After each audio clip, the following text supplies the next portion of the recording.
wabarakatuh.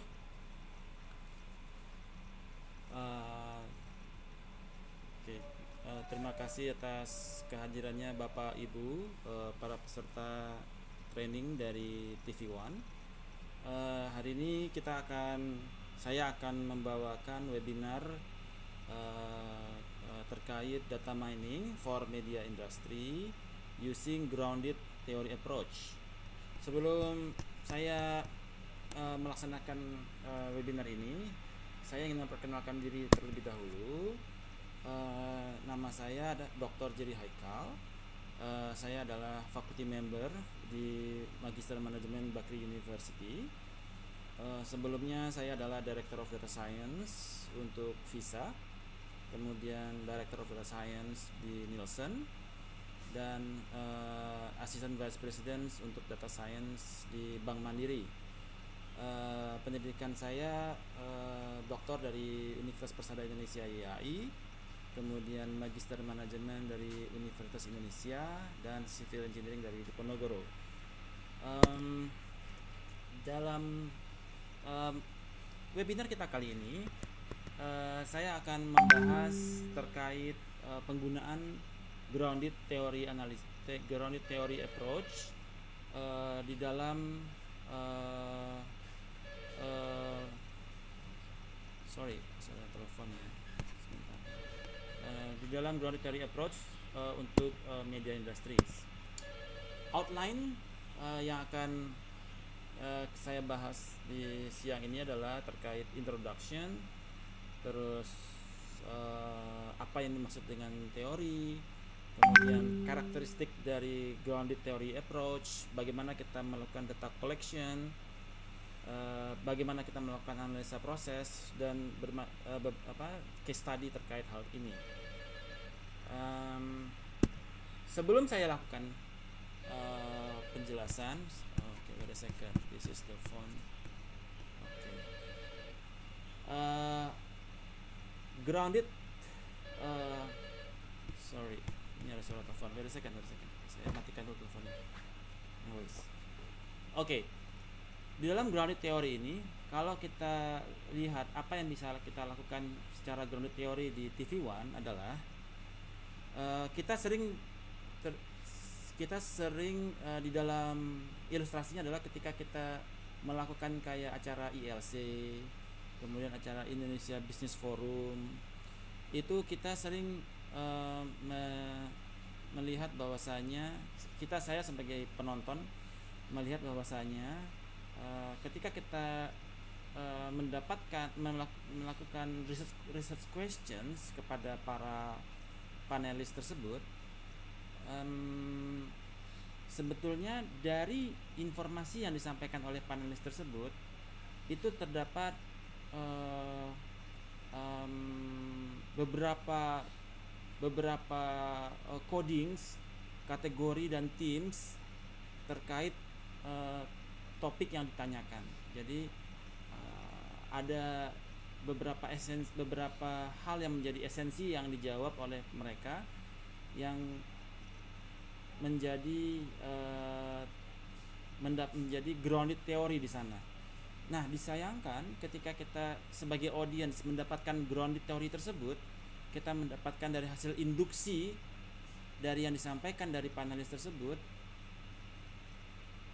topik atau hal-hal yang memiliki frekuensi tertinggi dari diskusi tersebut tidak ditanyakan secara lebih dalam. Jadi hanya di kulitnya saja gitu ya. Tapi kita tidak go deep, ya, tidak kupas bawang ke level kedua terkait hal-hal yang menjadi esensi dari pembicaraan tersebut. Hal-hal yang menjadi tema utama yang seharusnya lebih dibahas dalam pembicaraan tersebut. Jadi ketika misalkan babak pertama kita sudah melakukan diskusi, kemudian kita melihat bahwasanya ada satu topik terdiri dari tiga topik utama. Ada satu topik yang sebetulnya mendominasi atau memiliki frekuensi yang tinggi. Nah, seharusnya di babak kedua itu kita bisa go deep ke sana, go deep kepada topik tersebut, supaya kita dengan merubah research question kita yang lebih dalam terkait topik tersebut. Nah, nanti di sesi ketiga kita juga dari hasil sesi kedua kita melihat bahwasanya dari topik yang tersebut kita bisa melihat ada topik lagi yang lebih dalam di sana. Dan di sesi ketiga kita bisa go deep untuk level ketiga. Jadi kita bisa, kalau kita tanyakan why itu bisa tergantung sesi. Why, mengapa COVID terjadi di Indonesia. Why yang kedua, ternyata hasilnya mengapa terjadi karena dari luar negeri datang TKA misalkan yang menjadi frekuensi utama gitu ya dibandingkan yang lain. Terus mengapa why yang kedua, mengapa TKA datang secara leluasa misalkan seperti itu. Apa yang menyebabkan TKA bisa datang secara leluasa? Ternyata penyebabnya adalah policy. Terus why ketiga, mengapa policy? Jadi ada why sampai berapa sesi yang ada kita di dalam acara tersebut. So sehingga di akhir acara kita bisa mendapatkan sweet spotnya, apa yang sebetulnya menjadi trigger utama hal itu bisa terjadi atau fenomena tersebut bisa terjadi. So this is the essence of why we need the grounded theory during the media. Nah, jadi kalau saya jabarkan dari awal, kalau kita lihat secara umum di dalam grounded theory kita berfokus untuk generating theoretical ideas from the data. Jadi apa yang menjadi, kita membentuk teori baru dari data. Data itu apa? Data dari pembicaraan, statements dari panelis, statements dari triangulasinya. Ada yang dari pemerintah, dari kesehatan, dari masyarakat, dari pendidikan dan seterusnya. Jadi ada faktor triangulasi di sana yang memberikan data. Kemudian terjadi systematic dan repetitive proses, ya, dimana ketika kita melihat data dan kemudian kita mengkonversikan data itu menjadi coding, ya, mendapatkan esensi dari kalimat yang disampaikan oleh para panelis, kemudian menjadi coding, kemudian bagaimana itu bisa menjadi kategori. Nah, itu ada proses iteratif di sana, proses iteratif proses, sehingga ketika kita melihat sebuah kategori, kita iteratif lagi, oh ini relevan atau tidak menjadi kategori ini, ya. Nah, kemudian sehingga data tersebut, kategori tersebut merefleksikan terhadap coding yang kita dapatkan. Kemudian dalam grounded theory itu kita melakukan mining rich data. Halo. Oke, alright. Jadi secara sistematik dan repetitif. Dalam grounded theory, sistematiknya adalah step by step proses. Ada step coding, kategori, dan teams. Dan prosesnya berlangsung secara repetitif. Ketika kita menginterview para panelis, itu kita mendapatkan codings dari semua kalimatnya. Jadi ada beberapa kalimat, misalkan saya merasa misalkan kita membutuhkan vaksin untuk menyelesaikan masalah COVID. Artinya ada vaksin di sana. Nah, ada vaksin. Kemudian dari vaksin, codingnya vaksin, bagaimana kategorinya apa? Jadi ada vaksin, kemudian kita membutuhkan vaksin, kita membutuhkan oseltamivir, kita membutuhkan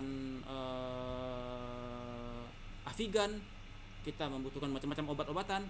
Nah, di sini adalah obat, ya, obat dan vaksin. Kategorinya adalah obat dan vaksin karena kita membahas Avigan, oseltamivir, vitamin C, vitamin D, kemudian kita Lianhua untuk herbal China, kemudian vaksin dari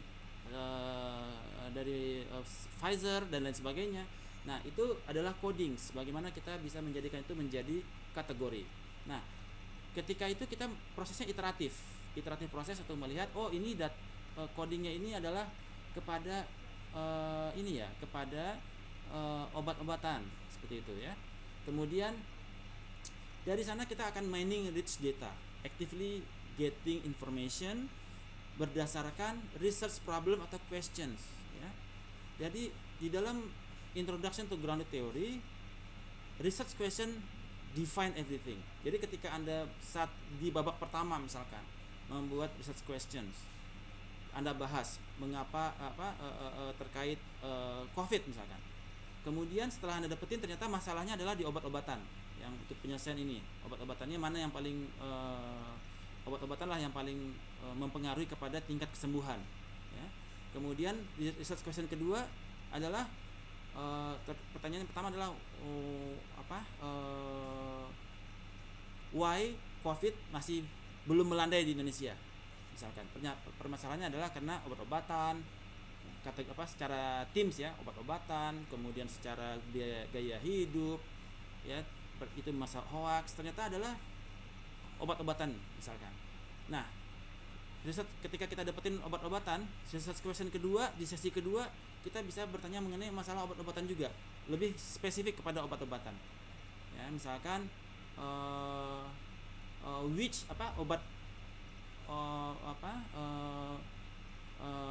obat mana yang paling obat-obatan, mengapa obat-obatannya itu tingkat kesembuhannya tinggi atau rendah, seperti itu. Nah, ada yang mengandung oseltamivir mengandung apa, Avigan mengandung apa. Jadi kita bisa melihat ingredients dari obat dan lain seterusnya. Sehingga kita bisa melihat secara ketika di sesi ketiga fokus kepada obat yang mana nih buat di Indonesia. Jangan semuanya obatnya macam-macam nih. Ada oseltamivir ternyata yang sembuhnya sedikit, Avigan yang sembuh sedikit, city value-nya masih tinggi. Obat Cina ternyata Lianhua banyak yang pakai dan banyak yang sembuh. Apakah di sesi ketiganya kita melihat ternyata di sisi kedua ternyata kita melihat bahwasanya Lianhua misalkan, Lianhua yang paling memberikan efek kesembuhan kepada masyarakat. Nah, sehingga kita bisa melihat sesi pertama, sesi kedua, sesi ketiga, dia lebih deep dive, mengupas bawangnya lebih dalam. Jadi tidak lagi secara kulitnya saja, ya. Nah, mining the rich data. Research question di babak pertama berbeda dengan research question di babak kedua dan berbeda dengan research question di babak ketiga. Research question di babak kedua berdasarkan teams yang menjadi frekuensi terbesar di babak pertama. Research question di babak ketiga berdasarkan teams yang menjadi mendapatkan frekuensi yang terbesar teamsnya di babak kedua. Kemudian developing theory to explain issues atau fenomena. Bagaimana kita mendevelop teori dan memahami isu dan fenomena yang terjadi. Ketika kita mendapatkan codings, mendapatkan kategori dan mendapatkan teams, di sana kita bisa melihat mana yang menjadi frekuensinya tertinggi, ya. Kemudian dan juga kita harus mempelajari kepada literatur review.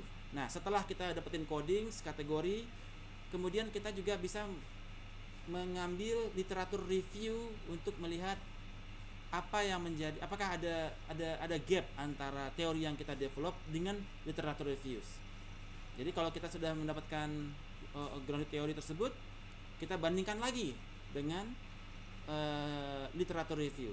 Apakah dia sama atau berbeda? Di mana letak perbedaannya antara teori yang kita peroleh dari pembicaraan yang kita lakukan di televisi ini dengan literatur review yang ada saat ini. Nah, kemudian apply grounded theory ini di media production studies. Bagaimana kita bisa mengimplementasikannya di dalam media production studies? Gak mungkin Mas Bayu ketika di depan dia melakukan codings. Pasti dibutuhkan orang lain di luar yang mencatat coding dari semua pembicaraan, mengkategorikannya dan membuat temanya, sehingga didapatkan mana yang menjadi tema yang tertinggi, tema yang nomor 2 dan tema nomor 3. Sehingga di babak kedua Mas Bayu dia udah bisa mikir, wah ini ternyata di babak kedua dikasih kode tema berikutnya yang dikejar yang ini nih Mas Bayu. Apa yang menjadi permasalahannya? Kenapa tema 2 ini bisa terjadi? Nah, begitu juga di babak selanjutnya. Diperlukan sebagai produser, kita memerlukan kegiatan coding, categorizing, dan teams ini untuk dilakukan setelah selesai satu sesi. Ketika iklan, kita lakukan kegiatan tersebut. Right. Itu secara introduction kepada bagaimana implementasi grounded theory di dalam media production studies. Kemudian kapan kita bisa menggunakan grounded theory? Grounded theory ini kita gunakan ketika kita akan menjelaskan terhadap bagaimana terjadinya suatu fenomena, ya. Dapat dilakukan di ILC, Indonesia Business Forum, bedah kasus, menyikap tabir, dan lain sebagainya. Yang dimana terjadi fenomena di sana, dimana you want to help your audience untuk memahami mengenai fenomena yang Anda sedang fokus. Kemudian juga bisa grounded theory digunakan di dalam experience, ya, examining, menguji suatu pengalaman. Misalkan telusur, kilas kriminal, buru sergap, mengapa Anda melakukan pembunuhan ini, ya. Kemudian ketika kita coding, kita dapetin kategori, kita dapatkan teamsnya, sehingga kita dapetin oke, ternyata temanya ini nih, kita kejar lagi nih tema yang kedua, ya, untuk research questionnya, sehingga kita mendapatkan betul-betul menjadi sweet spot, apa yang menjadi trigger dari terjadinya hal tersebut. Nah, kemudian di dalam grounded theory research questions, pertanyaan itu dipastikan menggunakan open-ended questions, ya, yang normally starts dengan how, why, ya, what happened, ya, untuk open-ended questionsnya. Kemudian ketika kita mendapatkan teori tersebut merupakan abstract description atas konsep yang menjelaskan atas fenomena yang terjadi. Jadi teori yang kita generate dari grounded theory analysis itu menjelaskan konsep yang menjelaskan atas fenomena yang terjadi, yang merepresentasikan terhadap semua statement yang Anda collect, yang fokus kepada action, event, ataupun proses yang terjadi during the panel discussion. Right. Kemudian apa yang menjadi karakteristik dari sebuah grounded theory approach? Nah, grounded theory pertama yang harus dipastikan bahwasanya kita harus bracket kita punya background dan knowledge. Jadi Anda harus penjarakan dulu semua latar belakang Anda, pemahaman Anda, keilmuan Anda harus penjarakan dahulu. Anda bracket, Anda kunci, ya. Terus no literature review before collecting and analyzing the data if possible, ya. Literature review dilakukan setelah data Anda collect dan Anda analisa. Setelah Anda dapatkan grounded teorinya, baru Anda bandingkan dengan literature review. Namun kadang-kadang ini nggak bisa juga, karena ketika kita ingin membuat suatu proposal, dibutuhkan literature review juga di awal. Jadi most likely kadang-kadang it happen that Anda melakukan literature review di awal. But secara umum literature review dilakukan di akhir. Kemudian yang kedua adalah analysis should be data driven, ya. Di mana semua berdasarkan based on data. Datanya adalah apa? Data statements, ILC, semua diverbatimkan, ya. Transkrip pembicaraan Anda dapatkan, ya. Kemudian Anda lakukan coding di sana. Apa yang menjadi esensi dari semua kalimat tersebut. Kemudian teori should use constant comparison method, ya. Repetitive process to adjust the theory you want to develop. Jadi ketika Anda melakukan coding, Anda membuat kategori, Anda melihat lagi ke dalam codingan tersebut, apakah dia relevan dengan kategori ini. Ada proses iteratif di sana yang Anda harus memastikan bahwasanya data tersebut udah well represented di dalam kategori dan teams yang Anda buat. Kemudian karakteristik yang keempat adalah memo. Jadi kita ada memo terhadap proses ketika grounded theory ini dibuat, data collection itu didapatkan. Bagaimana, what is the attributes dari si panelis, apakah dia lagi happy kah, tidak happy kah, atau sedang emosi kah, dan lain sebagainya. Itu adalah memos. Kemudian yang kelima adalah attain saturation, reaching the stage where the data does not warrant an adjustment to the categories of the theory. Maksudnya apa? Maksudnya adalah saturasi ini adalah when the new data comes, the theory doesn't change anymore. Jadi ketika ada data baru masuk, teorinya nggak berubah. Itu artinya teori tersebut sudah saturated, sudah jenuh. Ya. Jadi tidak banyak lagi perubahan dari teori yang Anda dapatkan, walaupun terjadi penambahan data. Kemudian ketika itu adalah karakteristik. Bagaimana cara kita melakukan data collection? Nah, di dalam data collection ada beberapa pendekatan. Pendekatan pertama adalah menggunakan pendekatan ethnographics. Ya. Ethnographics ini adalah going to the field. Jadi ketika Anda ingin mewawancarai pasien COVID, Anda datang ke isolated room, misalkan pakai hazmat, pakai Google, pakai masker N95, 2 lapis pakai masker yang bedah, tangan pakai glove 3 lapis, pakai sepatu bot, pakai plester di semua Google Anda, pakai plester di glove Anda, pakai plester di sepatu bot Anda, ya, pakai hazmat. Nah, Anda masuk ke ruang isolasi, Anda interview. Nah, itu adalah ethnographics. Jadi, Anda going to the field, Anda notice participants environment, Anda notice ruangan isolasi COVID seperti apa.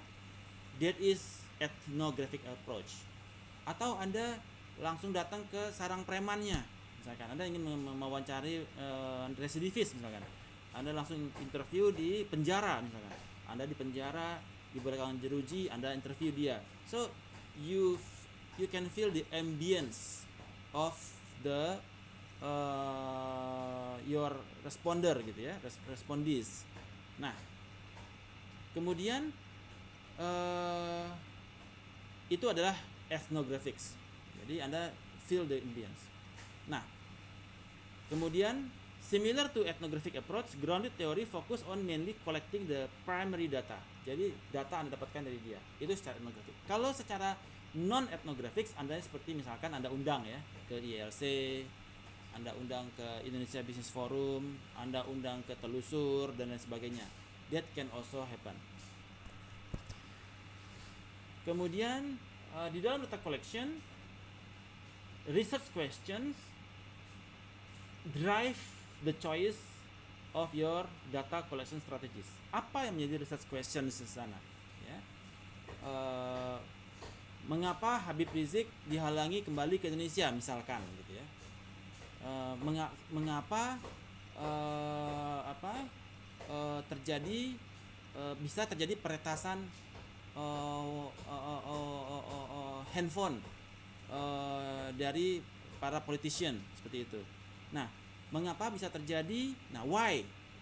Research questions inilah yang mendrive kepada data collection strategies. Ya, Anda tanyakan itu ke BIN, Anda tanyakan itu ke pemerintah, Anda tanyakan itu ke politician, Anda tanyakan itu ke para triangulasi yang Anda ingin tuju. Ya, so the interviews make sure bahwasanya interviews itu intensif tapi bukan interrogatif, ya. Ask mainly open-ended questions, ya.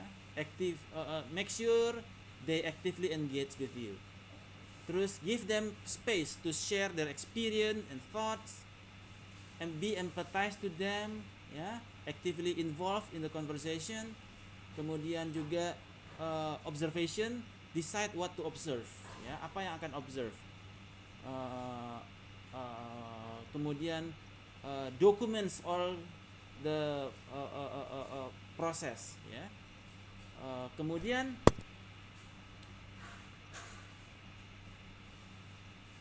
setelah itu masuk kepada data analysis process. Data analysis itu examining underlying meanings of data. Maksudnya apa? dalam satu kalimat ada yang menjadi essence dari kalimat tersebut yang menjadi codings. You need to examine what is the essence of the line by line statements. Ya. Reducing data to abstract concepts. Jadi kalau kalimat kan panjang, kita reduce the data menjadi satu atau dua kata yang represent the statements, represent the line statements. Nah, things to think about when conducting a grounded theory analysis adalah be open to multiple interpretation of the data. Yeah. What this statement means, what does it implicates, yeah? And then be flexible as you look for leads and answer. Biarkan data itu to drive more information, ya. And then juga beware of the jargons. So there are things when to consider, to think about when you are conducting a grounded theory analysis. Kemudian ada 3 main stage di sana. First, the initial codings. Initial codings assigning labels to the significant portion of the data. Jadi Anda memberikan label kepada suatu statements. What is the label of these statements? That is what we call initial codings. Focus codings adalah selecting relevant or dominant codes. Jadi ketika ada beberapa codes yang relevant dan dominant, that goes into category. So identify dominant codes to categorize them. Dia masuk kepada kategori yang mana. Jadi ada relevan dan tebal gitu ya. So that become one category. And theoretical codings. Theoretical codings yaitu creating connection between categories. Kira-kira kategori ini dia hubungannya seperti apa ya? Ya. Ada beberapa kategori yang menjadi satu teams. Ada beberapa kategori yang menjadi satu teams. Nah, bagaimana kita developing connection between categories relating to the data. So, and then di dalam ini adalah yang dimaksud dengan codings. Ya. Codings adalah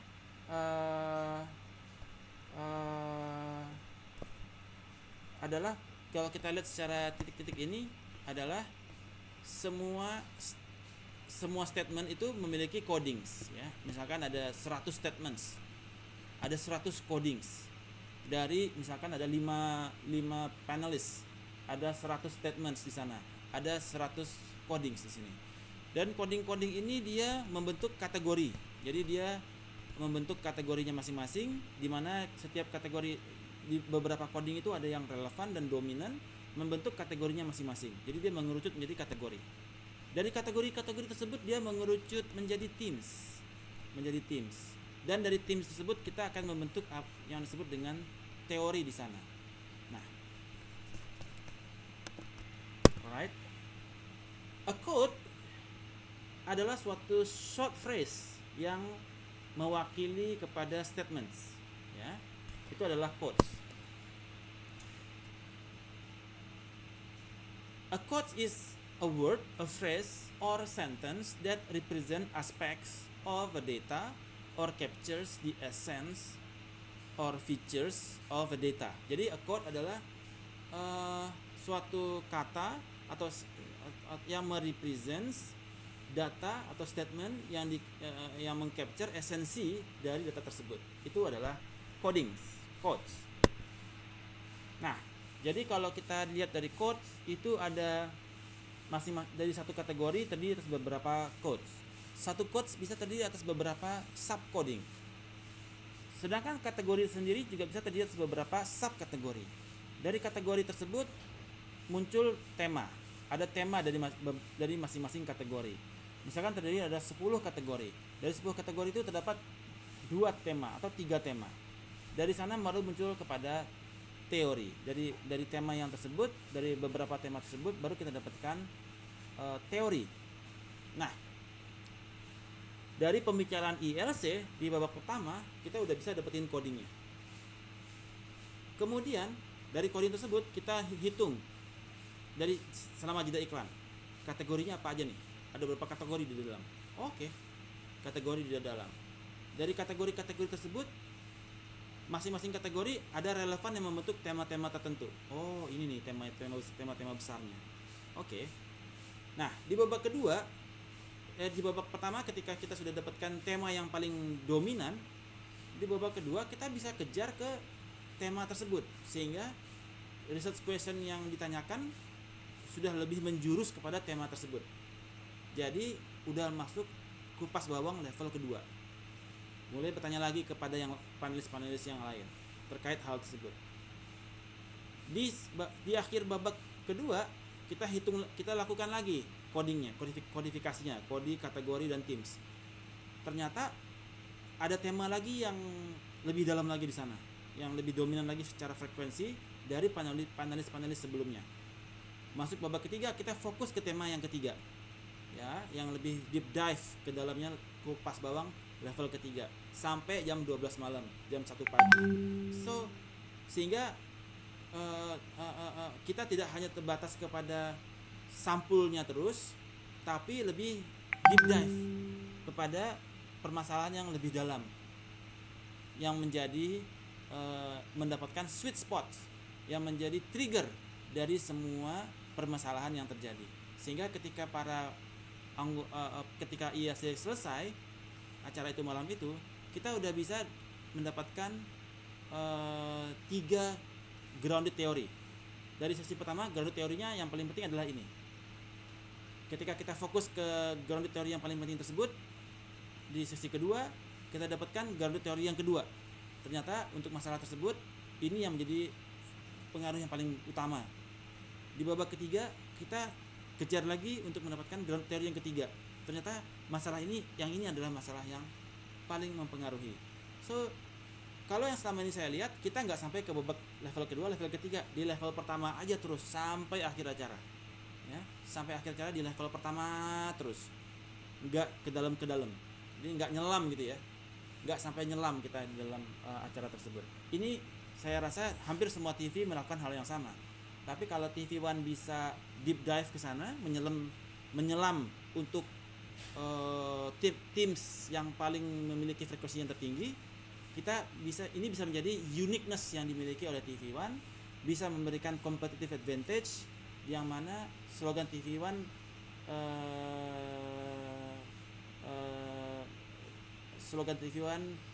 apa slogan TV One-nya, Mas Bayu?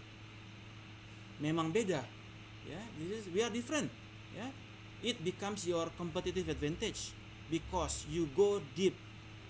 Anda swim, deep dive ke dalam untuk masing-masing grounded teori yang frekuensinya paling tinggi. Dapatin sesi pertama, nyelam lagi di yang jadi Anda forget about the rest. Misalkan dapatin 3 teams. Yang pertama yang paling tinggi frekuensinya, forget about this two. Fokus on this one. Deep dive lagi, dapat lagi 3 ground teori, fokus yang paling tinggi. Buang lagi yang 2, drop yang 2, fokus on this. Dan yang masuk lagi yang ketiga, dapat lagi 4 teori, 3 buang, 1 lagi Anda fokus. So that is what makes you different. So this is gonna be your competitive advantage that will maintain your sustainable competitive advantage if we can be different from other broadcasting medias. So uniqueness, what is our uniqueness? I think this is the uniqueness that we should have compared to other station. Nah, what is the difference between codes and teams? Ya, Anda pasti sudah tahu. Coding is from the statements, essence of the statements, and then you make mana yang dominan dan relevan menjadi kategorinya tersendiri.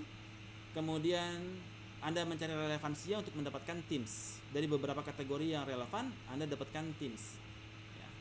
Jadi dari teams tersebut, mana yang menjadi kategori yang tertinggi, itulah yang menjadi fokus. Jadi yang teamsnya apa, kategorinya apa.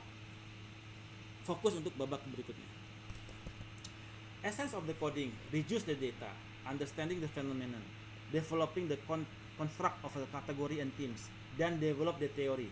Setiap babak Anda dapatkan teori baru. Setiap babak Anda dapatkan teori baru. Tapi teori yang di babak kedua mengacu kepada apa yang menjadi frekuensi tertinggi dari babak pertama, teams dari babak pertama. Jadi prosesnya secara umum adalah codings, categorize, teams, and theory. Ya, sehingga Anda mendapatkan teori di sana. Tidak perlu Anda harus memikirkan ada literatur nggak sebelumnya. Doesn't need to do that. Selesai Anda melakukan kodifikasi, grounded theory, you then can compare to the literature if necessary. Karena nggak mungkin juga Anda setiap acara Anda buka literatur, karena jeda iklan paling berapa menit? Cuma 5 menit kan. Nah, ada beberapa cara secara melakukan codings. Ada secara manual, Anda menggunakan Excel, ya, Anda melakukan coding. Ada juga menggunakan electronic codings, menggunakan NVivo, menggunakan R, ya, menggunakan Atlas, Transana, ya. Tetapi saya rasa di TV One kita belum punya engine ini, belum punya software ini, ya. Tapi no worries, kita bisa menggunakan Excel aja sementara, atau tulis tangan. Codingnya apa? Ini ada berapa? Terkait ini ada berapa kayak garis coret 5, garis coret 5. Di situ Anda juga udah bisa melakukan manual coding. Right. Kemudian ketika di dalam coding ada banyak alternatif. Ada beberapa coding yang bisa digunakan. Attribute coding, descriptive coding, emotion coding, evaluation coding, magnitude coding, narrative coding, process coding, values coding, theming, data. Nah, ketika after first cycle coding, ini apabila Anda sudah punya literatur review sebelumnya. Jadi kalau Anda sudah punya literatur review di awal, Anda sudah punya konsep mapping, Anda tinggal cemplungin tuh dari coding pertama ke konsep mapping.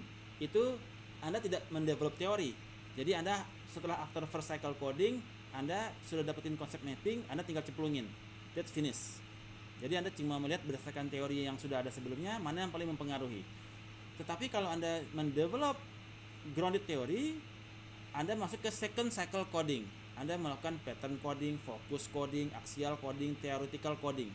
Setelah coding yang di awal, Anda melakukan focus coding, membuat kategorinya. Setelah itu membuat theoretical coding, membuat teams-nya. So this is if you are intending to do the grounded theory analysis. Right. Kemudian, yes. Okay, sure. Alright, so okay. So di dalam second cycling methods, kita menggunakan ada pattern codings, ya. Kita atau focus codings yang tujuannya adalah untuk mendapatkan kategoris, ya. Pattern coding mengidentify pattern dan relationship. Kalau focus coding using the most frequent atau significant initial codes, ya. Nah, menggunakan frequencies dan building kategoris around them. Jadi kita melihat berdasarkan frekuensinya, ada berapa frekuensi di sana. Oke. Nah, itu disebut dengan focus codings. Kemudian ada lagi disebut axial codings, ya, identify core kategori or examining feature and dimension of the categories. Kemudian theoretical codings untuk menentukan themes yang mengexplain kepada fenomenos, ya, berdasarkan connecting dari core kategori tersebut menjadi themes. Right. Terus how do we representing the findings? Jadi ketika Anda sudah mendapatkan itu semua, how do you presenting the findings? Ada satu orang misalkan di bagian produser, satu orang yang membuat codings, kategori dan themes. Kemudian Anda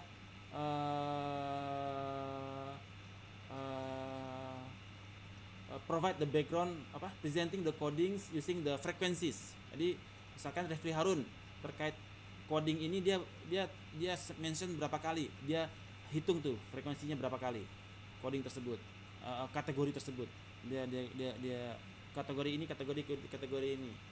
Terus Said Didu, dia berapa kali dia frekuensinya dia menyebutkan hal tersebut. Siapa lagi? Rocky Gerung, berapa kali dia findings frekuensinya. Nah, dari semua coding tersebut kategorinya berapa, totalnya berapa, teamsnya totalnya berapa per masing-masing teams. Dari situ kita bisa mengukur teams mana yang paling tinggi frekuensinya untuk menjadi research question di sesi berikut. Ya. Itulah yang dilakukan oleh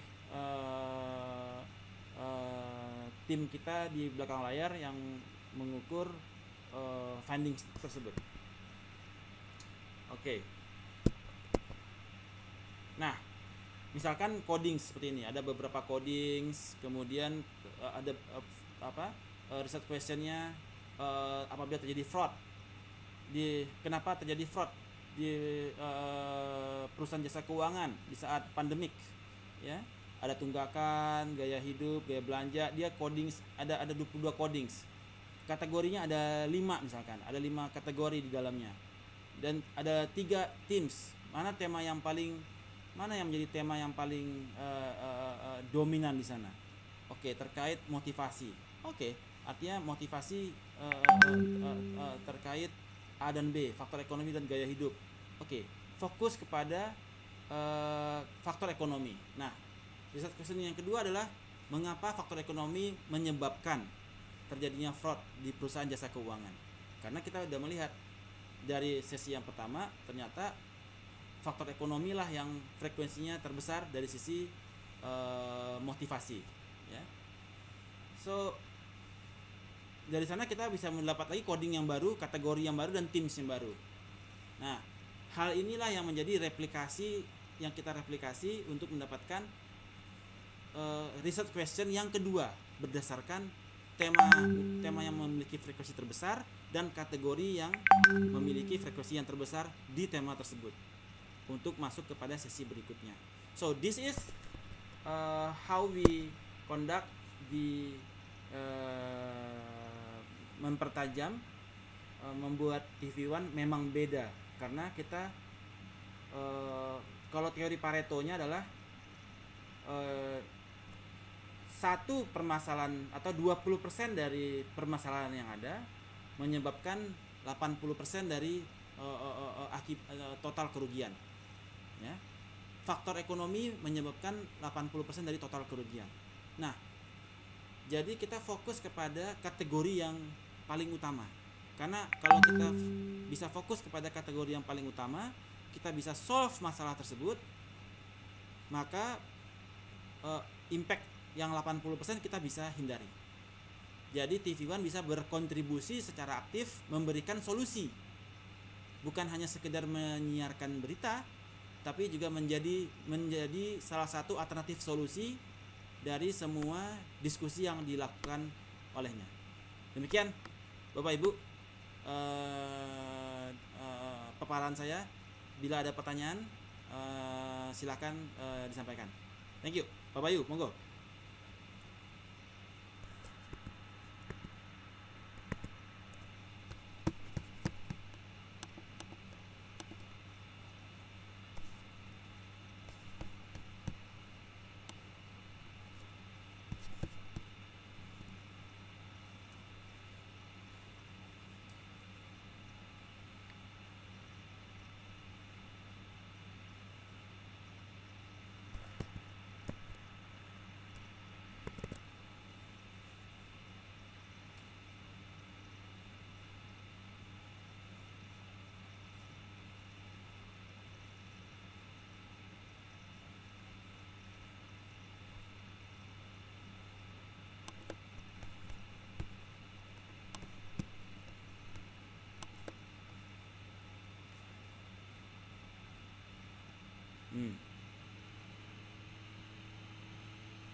Betul.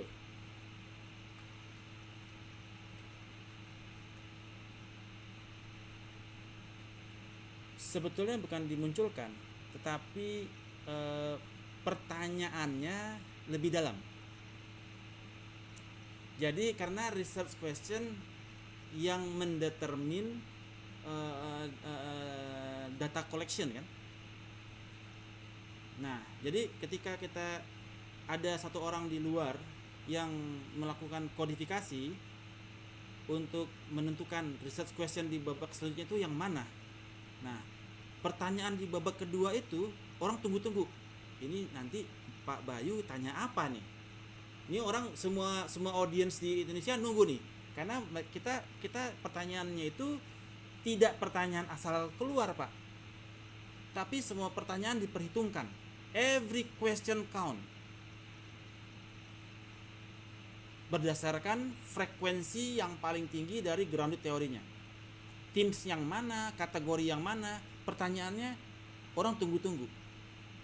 Itulah yang membedakan TV One dengan TV yang lain. Karena pertanyaannya beda. Pertanyaannya diukur, dihitung, dikalkulasi, baru bisa ditanyakan. Bukan tebak datang dari langit ya. Kadang-kadang kan kita kan sekarang judgement nih. Seringnya kan judgmental semua. Hostnya tanya yang kira-kira relevan apa sih, untuk supaya durasinya terpenuhi ya. Enggak, kita hitung semuanya. Every question count. Karena di sesi kedua itu kita udah hitung semua tuh. Tim kalkulasi semua ngitung. Oke, topiknya faktor ekonomi, Mas. Oke, mengapa faktor ekonomi menjadi penyebab terjadinya fraud? Nah, itu tuh mereka mulai bingung kan?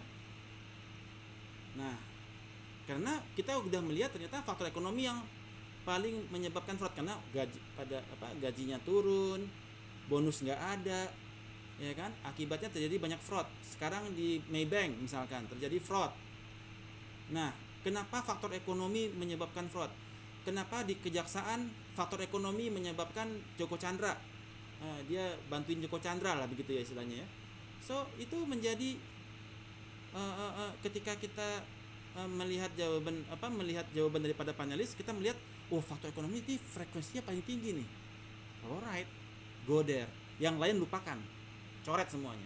Ini nih yang paling tinggi frekuensinya. Kita kejar ke sana. Jadi every questions count. Nanti setelah itu di faktor ekonomi yang mana? Ternyata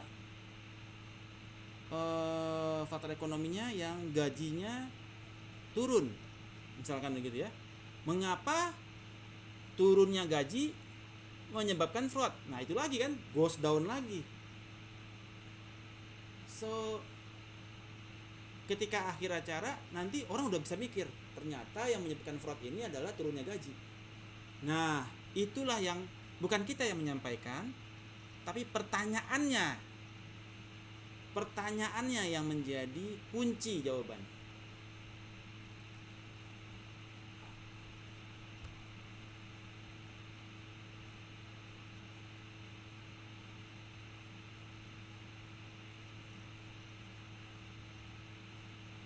Halo?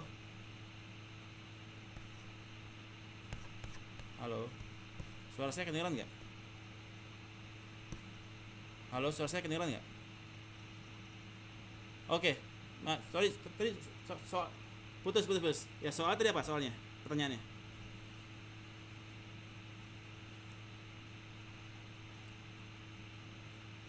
Ya.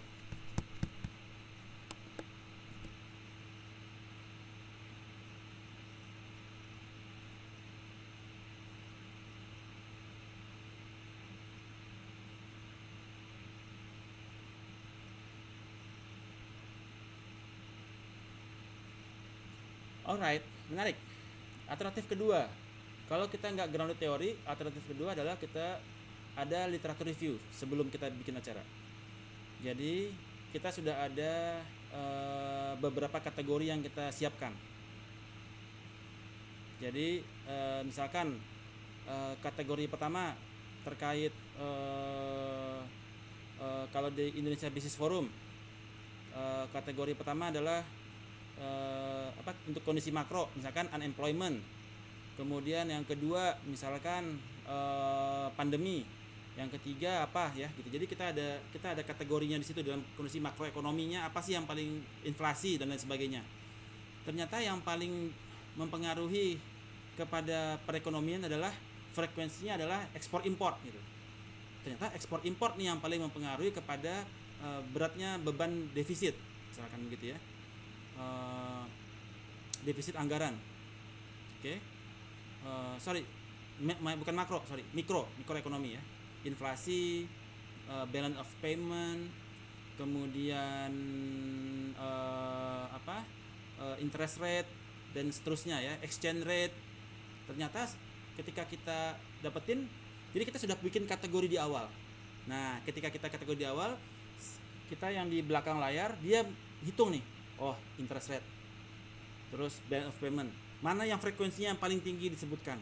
Oh ternyata balance of payment ini nih ya yang paling berat mempengaruhi kepada defisit anggaran. Oke, karena kita fokus coding, kita menggunakan frekuensi. Pertanyaan berikutnya adalah mengapa balance of payment sedemikian berpengaruh? Karena dia udah ngeliat nih, kenapa balance of payment sedemikian berpengaruh kepada defisit anggaran, Bu Sri Mulyani? Karena Anda bisa menanyakan begitu, Anda nggak bertanya kepada Bu Mulyani, apa yang paling berpengaruh Bu dari inflasi bla bla bla. Oh yang paling berpengaruh adalah balance of payment. Enggak, Anda dari frekuensi pembicaraan dari triangulasi tersebut, ternyata balance of payment disebut berkali-kali. Ya, Anda tahu kan balance of payment kan? Ekspor dan impor, ya. Bahwasanya kita impor kita lebih tinggi daripada impor, negatif, ya. Bukan surplus ya, negatif kepada BOP. Nah, pertanyaan berikutnya di sesi kedua, mengapa Bu balance of payment kita sedemikian parah? Nah, kita fokus ke balance of payment. Jadi tidak lagi pertanyaan inflasi, udah nggak ngaruh, pasti nggak dibahas, ngapain dibahas gitu kan? Semua pembicara ngebahasnya balance of payment. Nah, fokus ke sana. Why balance of payment kita sedemikian berat Bu? Apa kendala kita? Ada yang bicara policy, ada yang bicara tenaga kerja, ada yang mahal UMR. Ternyata terkait policy yang paling tinggi. Policy apa nih? Misalkan policy, halo kedengeran? Suara saya kedengeran? Halo, suara saya kedengeran? Halo, suara saya kedengeran? Halo? Oke. Oke, no worries. Jadi ternyata policy yang paling berpengaruh, omnibus law misalkan. Oh, ternyata policy kita di omnibus law berpengaruh kepada balance of payment yang negatif misalkan. Jadi pertanyaan berikutnya, kenapa policy kita di omnibus law bisa berakibat kepada penurunan balance of payment? Lebih dalam lagi pertanyaannya. Jadi itu kita host itu betul-betul mendrive diskusi, bukan mengharapkan durasi yang panjang dari semua pembicaraan, tapi kita drive, kita yang kejar gitu. Kebayang ya maksud saya Mas Bayu ya?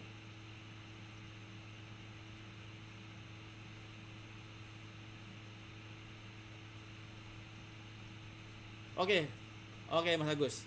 Pertanyaannya bagus sekali. Jadi kita bikin dulu konsep mappingnya Mas di awal. Jadi jangan di tengah, kalau kita nggak ada waktu, kita bikin nih konsep mappingnya terkait mikro. Apa aja sih faktor-faktor mikroekonomi, bla bla bla bla bla. Kita tinggal masukin aja garis-garis. Ini, terkait balance of payment. Fokus, oke. Pertanyaan berikutnya balance of payment. Di balance of payment ternyata terkait policy, UMR, bla bla bla bla. Oh, policy, omnibus law. Di topik ketiga kita bahas omnibus law kalau begitu. Kenapa policy di omnibus law bisa mengakibatkan negatif balance of payment? Jadi si panelis itu dia nggak bakal tahu dia bakal ditanya apa. Nggak bisa disetting nggak bisa disetel oleh para panelis. Kita yang setel Pak. Host yang nyetel semua pembicaraan dan dia yang neken. Itu yang diharapkan kalau kita bisa menerapkan grounded theory ini, membuat kita menjadikan ini sebagai competitive advantage kita, membuat kita beda. Karena apa? Pertanyaannya beda. Bukan pembicara semua sama. Yang membedakan Anda dengan TV yang lain apa? Pertanyaannya Pak. Research questionnya yang berbeda. Gitu Mas Bayu.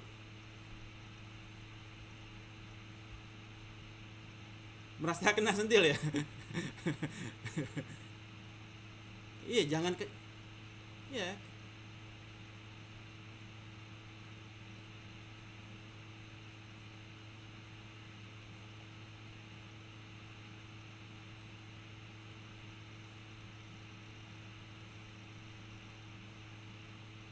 Ya.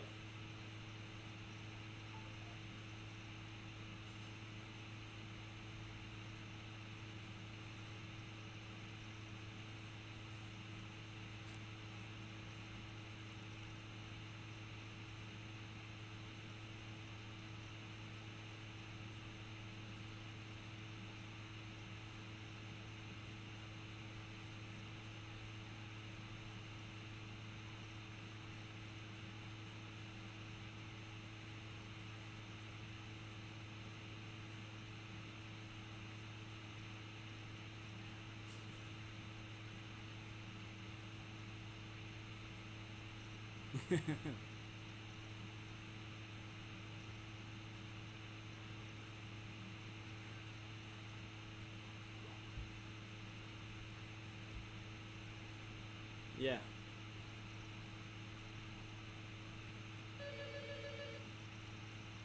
Yap.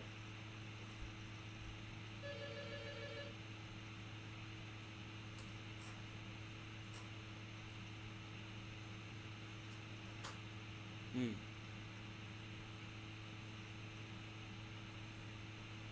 Ya.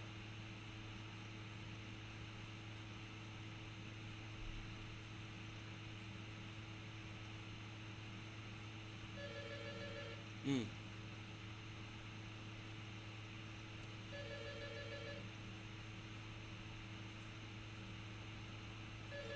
Betul.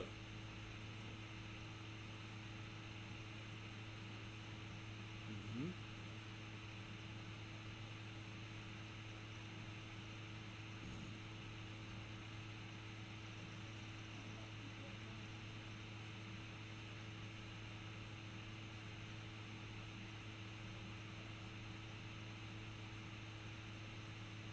Ya.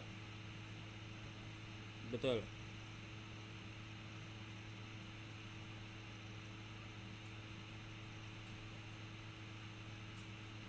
Ya.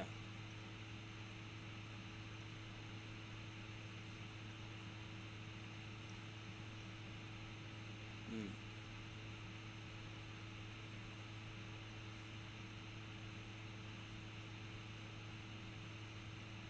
Oh, jadi Pak, ketika kita melakukan literatur review atau membuat konsep mapping sebelum acara dimulai, itu kita sudah menetapkan, kan ada dua pendekatan ya. Pendekatan pertama, kalau waktunya sempit nih, seperti kata Pak Agus MD, waktunya sempit, ya udah kita bikin dulu konsep mappingnya.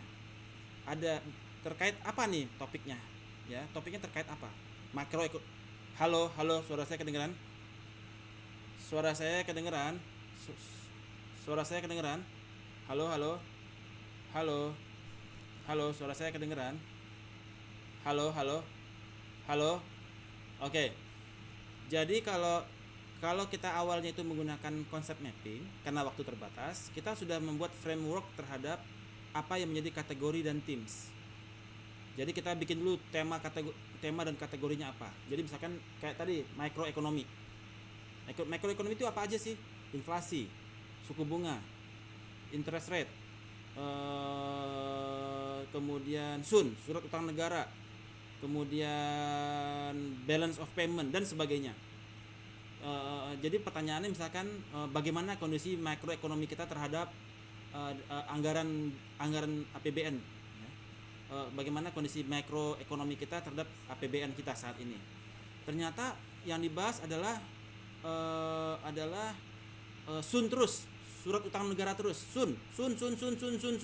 Bu Yani ngomong SUN lagi, Reza Ramli ngomong SUN lagi, ini semua ngomong SUN. Artinya pemerintah mau mengeluarkan obligasi. Artinya kita mau menutupi anggaran kita dari surat utang.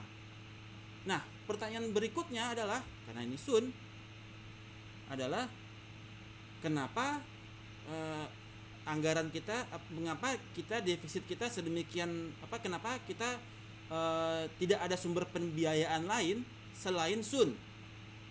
Mengapa kita mengandalkan ke SUN? Memang kita tidak ada pembiayaan lainnya gitu ya. Jadi kita kejar lagi ke SUN. Ya, karena kita ibaratnya negara keluarkan surat utang ke negara lain gitu kan. Nah, untuk, atau negara mengeluarkan surat utang ke BUMN. BUMN lah nanti yang membeli surat utang, kemudian itu digunakan untuk membiayai APBN, defisit anggaran. Nah, jadi kita menggunakan konsep mapping di awal. Konsep mapping, kemudian menetapkan apa saja menjadi kategori. Nanti petugas di luar dia yang akan bikin sandi morsenya, garis garis garis coret, garis garis garis coret, di kategori yang mana yang menjadi fokus utama pembicaraan ini, sehingga nanti di babak kedua dia lebih fokus kepada kategori yang menjadi fokus tersebut, tema yang menjadi fokus tersebut. Nah, sehingga di akhir acara kita, si pembicara, si host udah tahu nih permasalahan yang utama di Sun, permasalahan yang kedua setelah Sun ini adalah bisa nggak dia bayar lagi, ya kan, dan seterusnya. Itu yang membuat pertanyaan di sesi kedua itu ditunggu-tunggu oleh audiens, karena semua pertanyaan counts, semua pertanyaan itu ada dasarnya, bukan datang dari langit. Kira-kira mau nanya apa ya, jangan begitu. Jangan pertanyaan itu menjadi improvisasi dari host, tapi jadikan pertanyaan itu adalah output dari suatu perhitungan yang didasari atas fokus coding tersebut. Menjawab, Pak Raldi.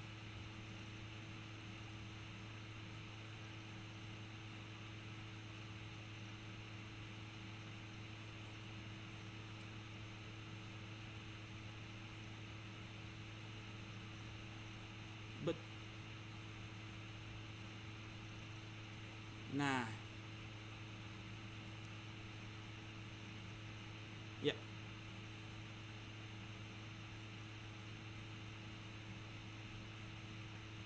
hmm.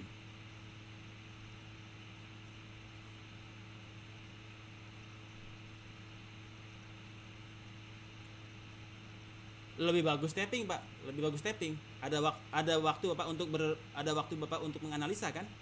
Nah, dari babak pertama ke babak kedua ada waktu 10 menit tuh, atau 15 menit. Wah, kita bahas dulu nih pertanyaan ini, yang apa, diskusi yang ini kayaknya lebih dalam nih, lebih berat ini, karena fokus pembicaraan banyak ke sini nih, frekuensinya. Babak kedua pertanyaannya mengenai ini nih, Bu Caca gitu ya. Anggi, Pak Bayu, ini pertanyaannya lebih yang ini nih. Iya, lebih dalam kita ke sana. Oke, siap. Gitu. Jadi yang menyebabkan orang menunggu-nunggu Tihiwan adalah karena pertanyaannya, Pak. Karena pertanyaannya diukur, bukan improvisasi dari si host. Fokus Pareto, 20% penduduk Indonesia menguasai 80% dari lahan seluruh Indonesia. Cuma 20% penduduk Indonesia yang 20% penduduk Indonesia menguasai 80% kekayaan Indonesia.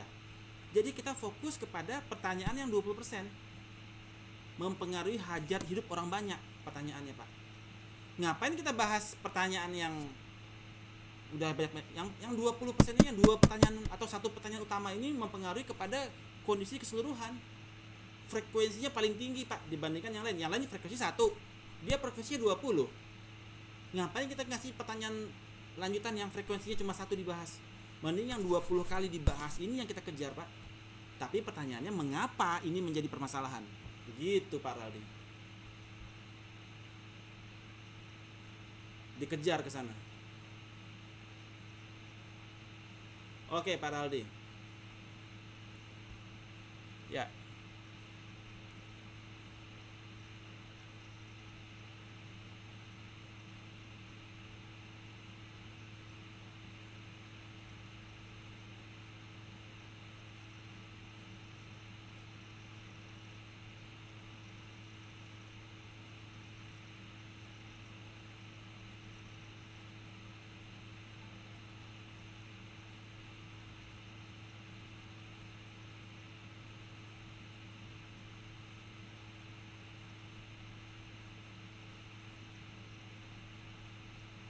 Oke, itulah yang dimaksud dengan diperlukannya triangulasi di sini. Jadi triangulasi itu kita harus ada sumber-sumbernya yang berbeda, Pak. Semakin banyak yang saling, jadi dia itu ada saling bertentangan. Nah, jadi antara pemerintah, oposisi, dua-duanya di satu meja, Pak. Jangan dua-duanya oposisi, karena itu informasi akan menjadi bias. Nah, triangulasinya di situ. Suara saya kedengeran? Kayaknya lagi freeze lagi nih. Halo, halo. Halo, halo. Halo, halo, halo, halo. Suara saya kedengeran? Halo? Oke, oke. Jadi kuncinya di triangulasi. Jadi ada jadi jangan sampai kedua-duanya oposisi, Pak Agus. Harus ada yang mewakili pemerintah, ada yang mewakili oposisi, ada yang mewakili MUI, ada yang mewakili umat. Jadi ada triangulasi. Jadi ada yang, jadi kita bisa melihat, oh, yang pemerintah misalkan positif 6, yang oposisi negatif 5, tapi secara hitung-hitungan positif 1, karena pemerintah 6, oposisi minus 5. 6 minus 5 kan 1, jadi kita masih ada di titik 1 gitu. Jadi kita mencari koordinatnya ya. Jadi sehingga informasi yang disampaikan itu dia saling trade off. Jangan kita jadi media konfirmasi gitu kan. Kalau kita jadi media konfirmasi kan kita mengundang sepihak saja, pemerintah saja yang diundang. Jadi nanti bisa menjadi suara pemerintah gitu. Tapi kalau kita bawa kedua pihak atau pihak ketiga sebagai pemerintah, terus oposisi dan pengamat, pengamat ekonomi, oposisi dan pemerintah, jadi bisa mendapatkan triangulasinya di sana.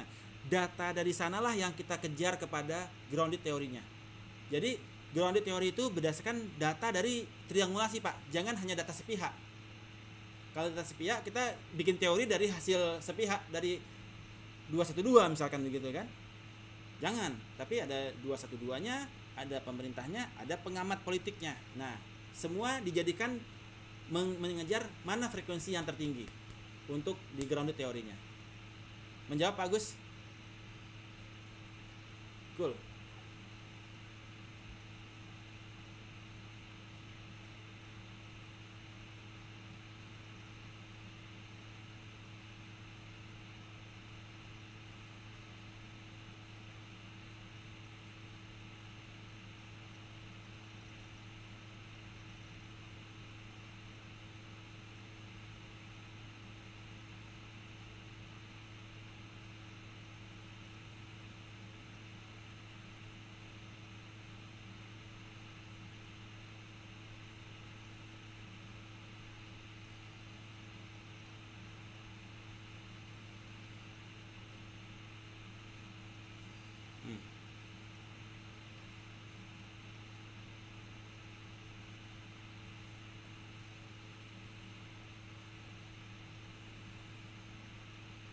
Oke.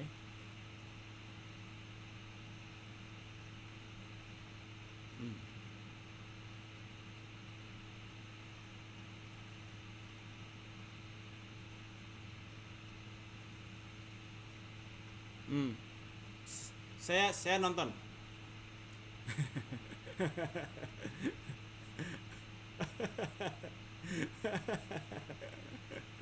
Saya nonton tadi tuh.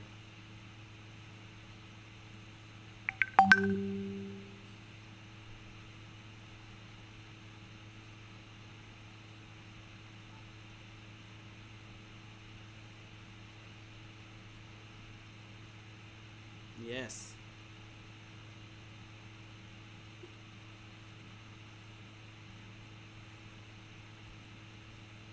Halo, halo. Halo, halo. Halo, halo.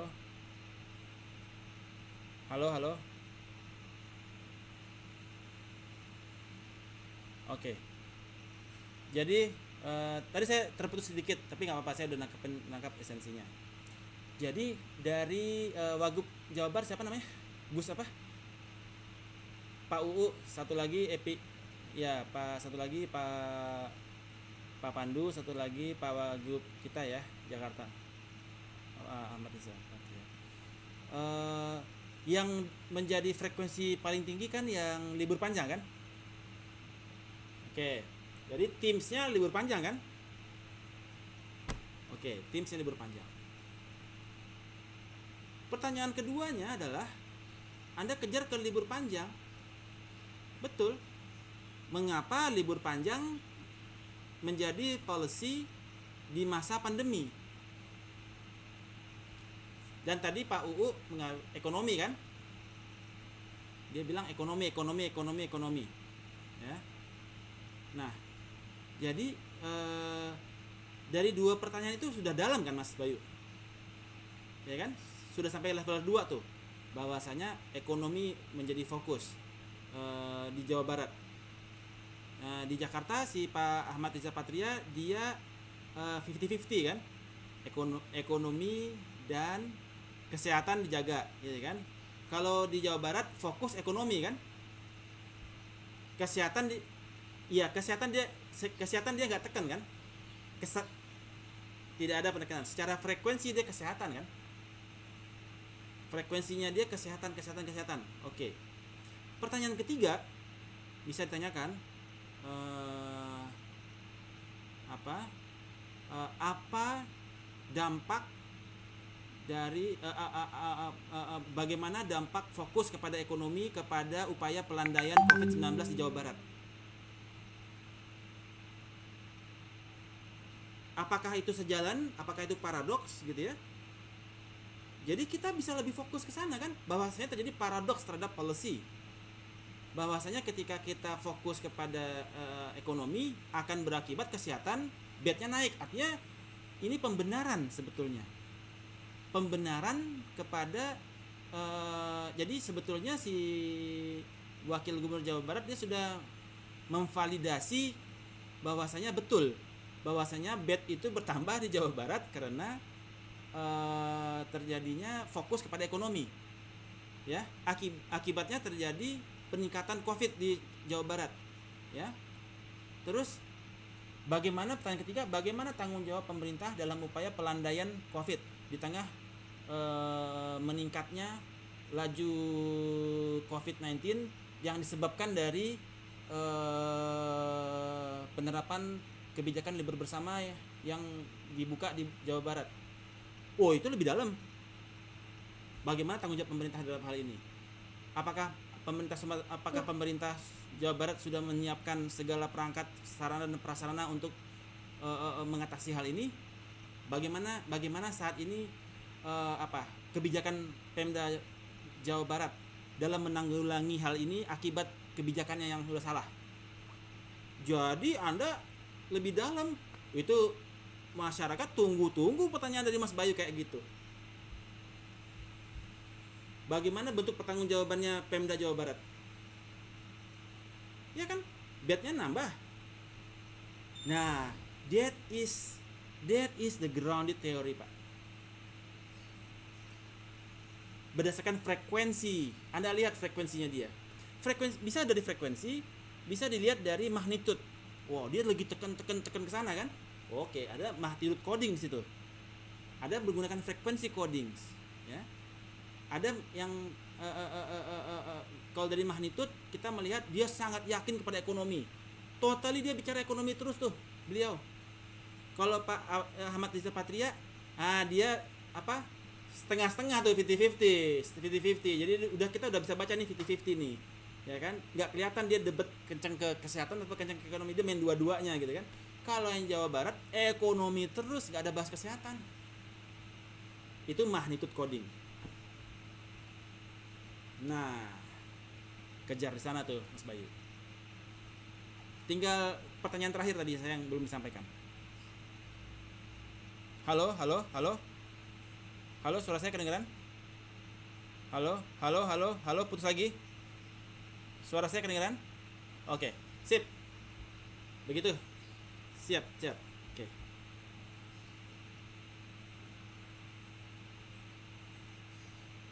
Nggak, sebenarnya teori sederhana Mas Bayu. Mas Bayu udah tahu teorinya sebenarnya. Tinggal implementasi aja.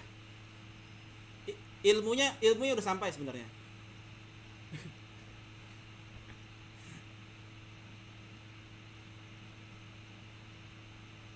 Baik.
Jadi ntar habis ini pertanyaan-pertanyaan Mas Bayu saya tunggu-tungguin nih.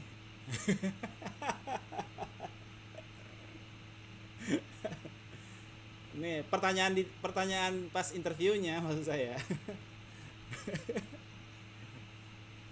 Iya, iya, iya, iya, iya.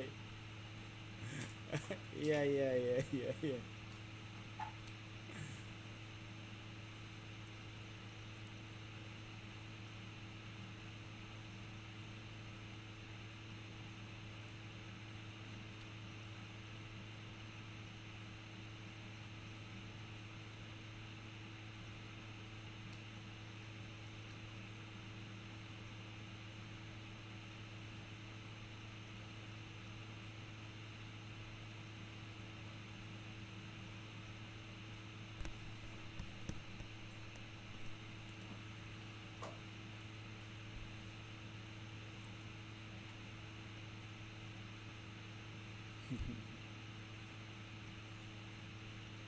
Kayaknya FPI kayaknya.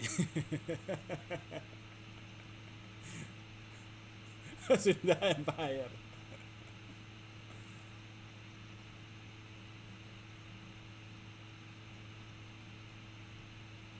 Iya. Kemarin kenapa si hari Selasa gak muncul ya?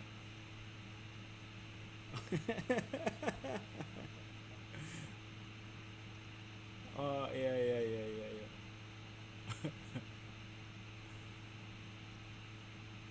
2 21 212.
Oke.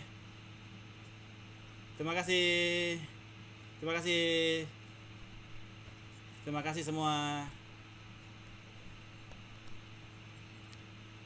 Iya.